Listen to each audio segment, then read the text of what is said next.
histológica del órgano de la visión, que en realidad es la estructura histológica del ojo, ¿no es cierto? Y hay varias formas de encarar la estructura histológica. Algunos dicen la división histológica de las capas concéntricas que tiene el ojo. Y otros dicen los medios refringentes del ojo, ¿no es cierto? Podemos hablar de los medios refringentes o de las capas histológicas que envuelven el ojo. Y este es un corte sagital del ojo. Y esta es la estructura completa del ojo. Esto van a ver en anatomía también. El ojo tiene en la parte anterior y en la parte posterior una túnica externa que se llama túnica fibrosa. Y esta parte transparente es la córnea y la parte oscura es la esclerótica. Por dentro hay otra capa llamada capa vascular y por dentro una capa llamada capa nerviosa. ¿Cierto? Son las tres capas. Y los medios refringentes vendrían a ser la córnea, el humor acuoso, el cristalino y el cuerpo vítreo, o humor vítreo también que se llama, que son los sucesos. Entonces, aquí vamos a ver, primero por detrás de la córnea, donde está el líquido o humor acuoso, es la cámara anterior que está por delante por detrás de la córnea y por delante del iris, la cámara posterior que está por detrás del iris y por delante del cristalino.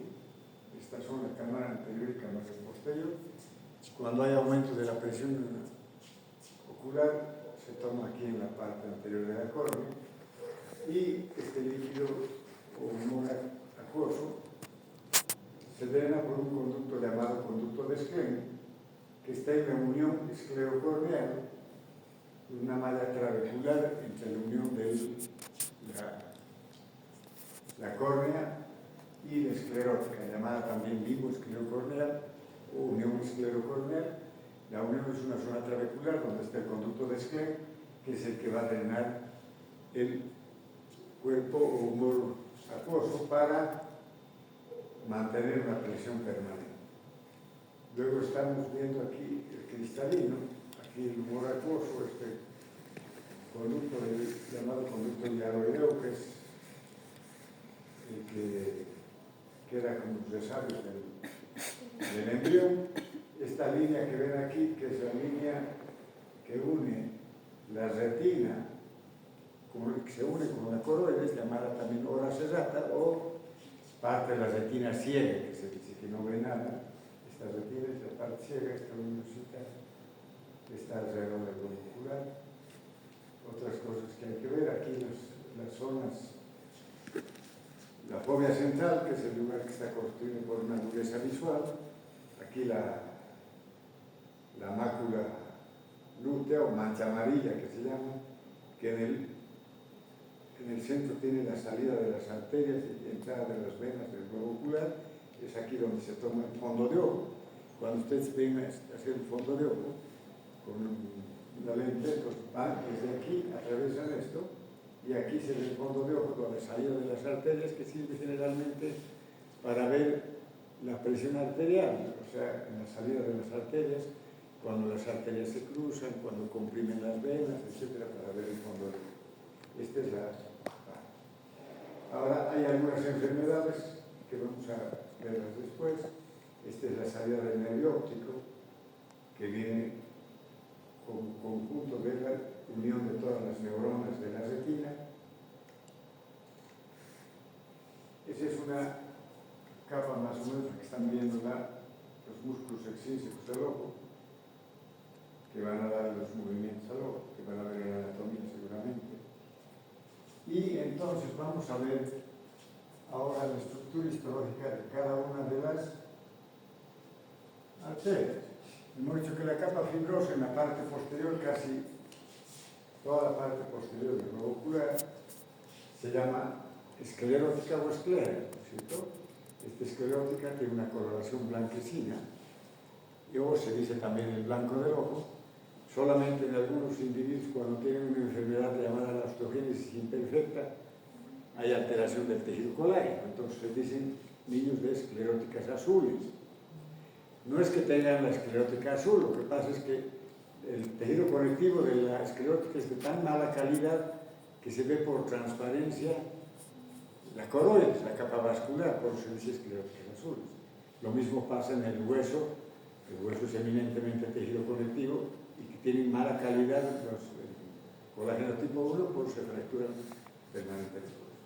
Entonces, en la túnica fibrosa hay que ver 3 o 4 capas que se dice. Una que es de epiesclera, que está por fuera y que está formada por tejido conectivo laxo y tiene gran cantidad de grasa, que es la que rodea al globo ocular y que la permite dar movimientos al globo ocular y además actúa como un amortiguador de los traumas del ojo. La esclerótica misma, en algunos viene como esclerótica y cápsula de Tenon, que es la misma, que está formada con una sola diferencia. La esclerótica entonces misma está formada, o el cuerpo mismo de la capa fibrosa está formada por tejido colágeno tipo 1. Tejido colágeno tipo denso y regular, pero que tiene los fibroblastos alargados, tiene melanocitos en la parte posterior y algunas veces se dice que tiene linfocitos y puede haber también neutrófilos cuando hay procesos inflamatorios. Y la cápsula de Tenon es la parte externa donde se van a insertar los músculos extrínsecos del ojo, ¿no es cierto?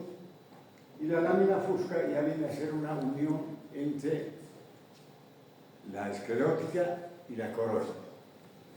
Esas son las capas de la túnica fibrosa, es eminentemente colágeno tipo 1 y fibroblastos y linfocitos para disminuir un poco el reflejo del ojo.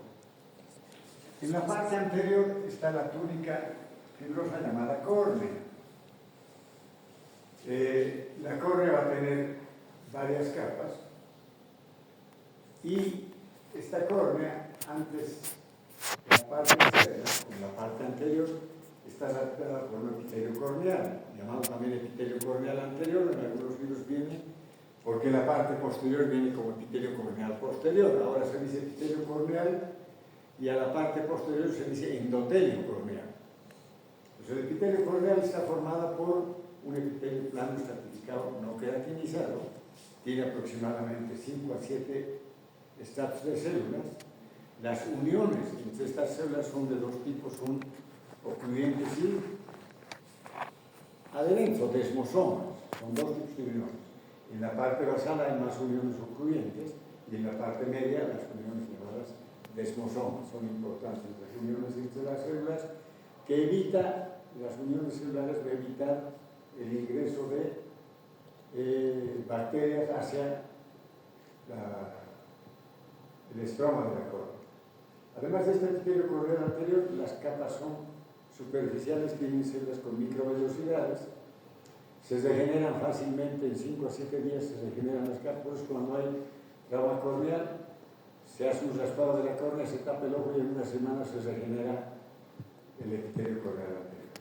Otra cosa importante que el epitelio corneal anterior tiene gran cantidad de terminaciones nerviosas libres, pues que cualquier cosita que nos toca el ojo nos hace parpadear, nos hace doler tanto, y es porque tiene terminaciones nerviosas libres para el dolor. Por eso es que cuando estamos viajando un mosquito que sientes impresionante el dolor o cualquier basurita, no lo dejas de frotarte el ojo, ¿cierto? Porque tiene gran cantidad de terminaciones nerviosas libres. Entonces, esas son las características del epitelio corneal anterior, que es esto. Este epitelio corneal anterior apoya sobre una membrana basal llamada membrana de Bowman. La membrana de Bowman está también formada por fibras de reticulina, tejido colágeno tipo 1, y es una membrana que también es importante porque evita el ingreso de bacterias hacia la parte del estroma de la córnea. El estroma de la córnea mismo está formada por, hemos dicho antes, se clasifica en tejido conjuntivo de haces paralelos, laminar. Aquí existe tejido conectivo laminar, son láminas de tejido conectivo que van superpuestas unas sobre otras y además tiene gran cantidad de fibroblastos alargados. Este es el estroma de la córnea, entonces tiene fibroblastos alargados y algunas veces se dice que tiene escasos linfocitos, por eso es que cuando se hace trasplante de córnea no reacciona, generalmente no forma anticuerpos contra tejidos extraños en la córnea, por eso se había hecho los primeros avances de trasplante de córnea era porque no tenía linfocitos y no producía reacción inmune. Este estroma mide aproximadamente 1 milímetro de espesor, a veces dicen de 0,5 a 0,9 milímetros de espesor. Y en la parte interna existe una membrana llamada membrana de cemento, que es como si fuese la membrana del endotelio corneal. Esta membrana de cemento es entre el estroma y el endotelio, que tiene una forma, o sea, dicen que lo más importante de la córnea es esta membrana de cemento porque tiene una organización de tejido colágeno tipo 1 que da un estroma de disposición hexagonal, las fibras se ponen en forma hexagonal y evita que se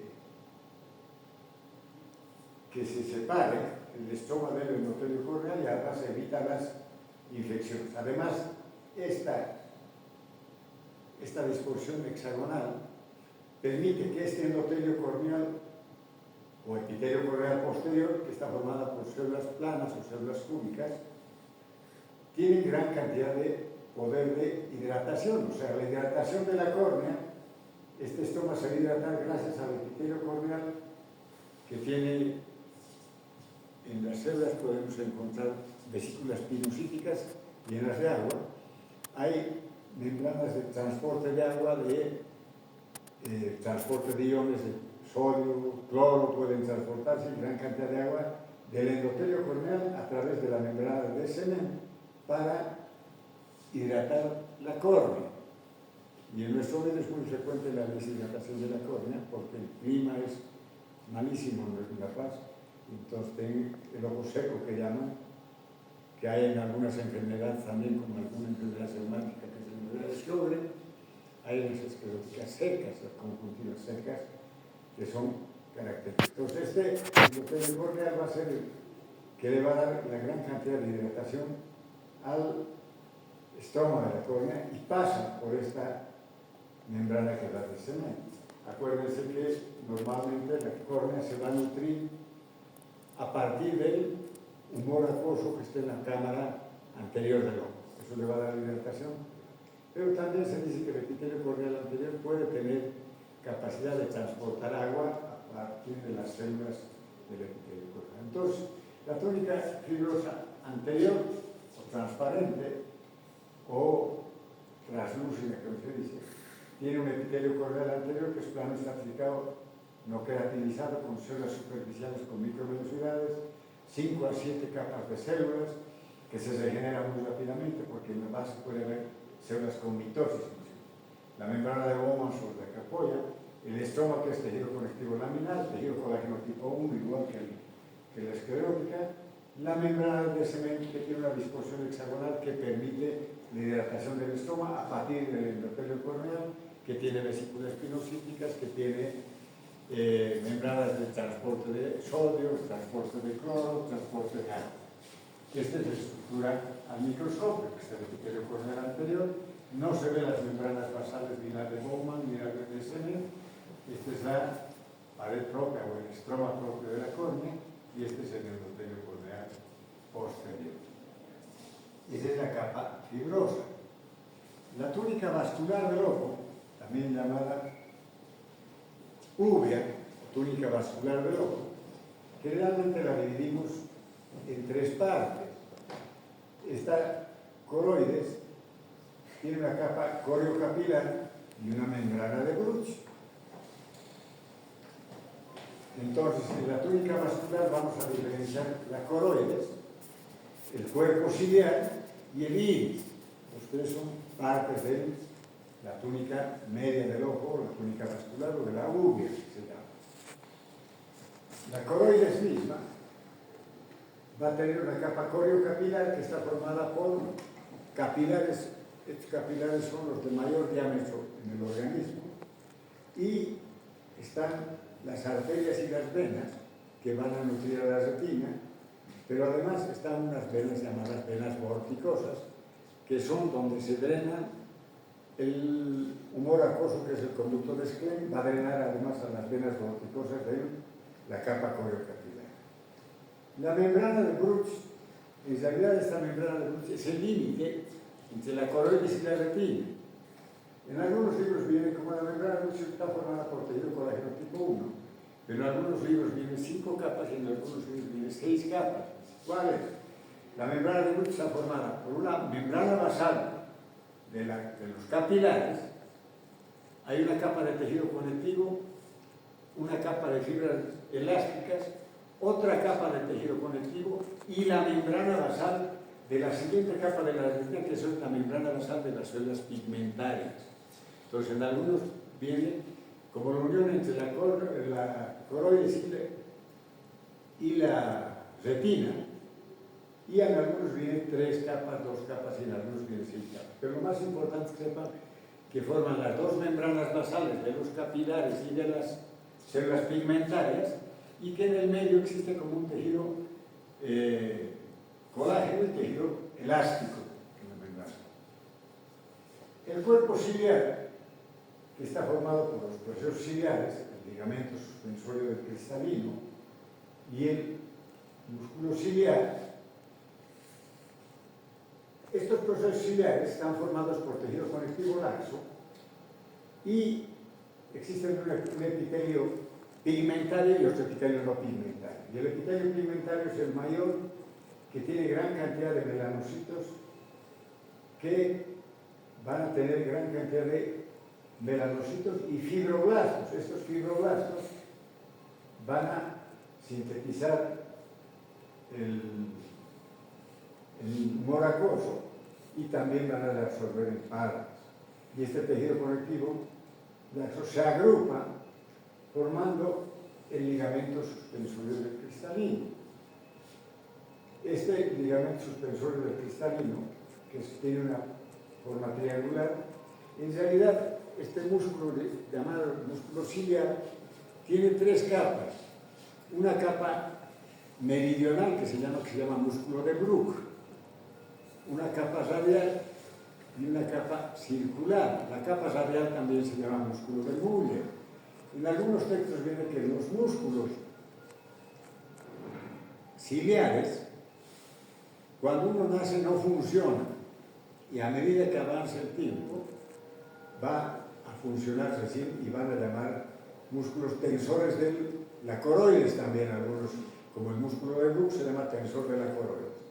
Entonces, estos músculos ciliares que van a insertarse en la cápsula del cristalino van a tener la capacidad de modificar la curvatura del cristalino.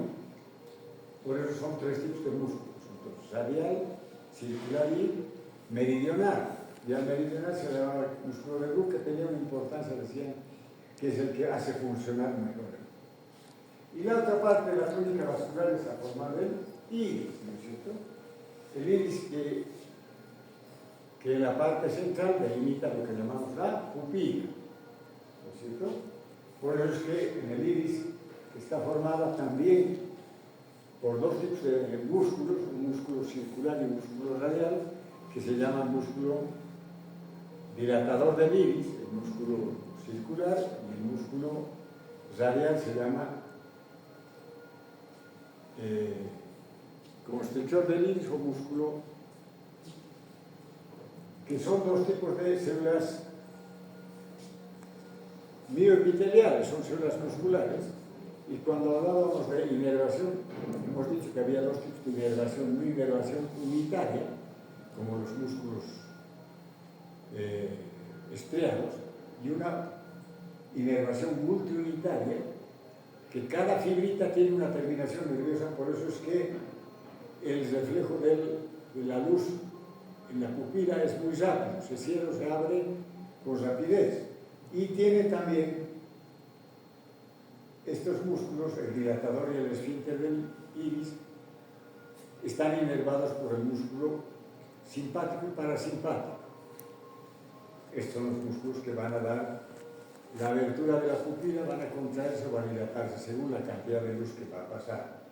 Por eso es que en este iris se va a tener una zona pupilar, que es el borde libre del iris, que está recubierto también por un epitelio, y en la parte posterior tiene un epitelio con tejido conectivo laxo y epitelio con gran cantidad de células pigmentarias.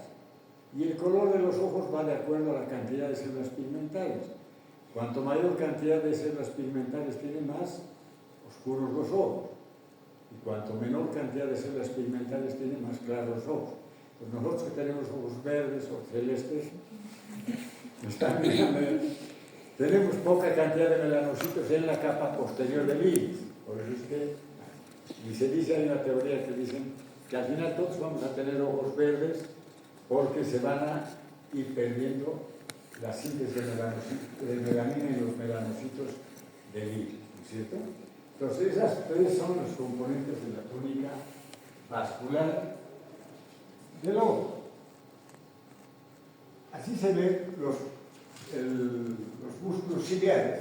Este es el cristalino y estos son los músculos ciliares que van a pegarse a la coroides y que van a comportarse como músculos suspensores del cristalino o músculos acomodadores del cristalino, que le dicen, que van a tener dificultad cuando tengan mayor edad, ¿no es cierto? Hay una enfermedad que se llama la presbicia, donde no se acomoda el cristalino para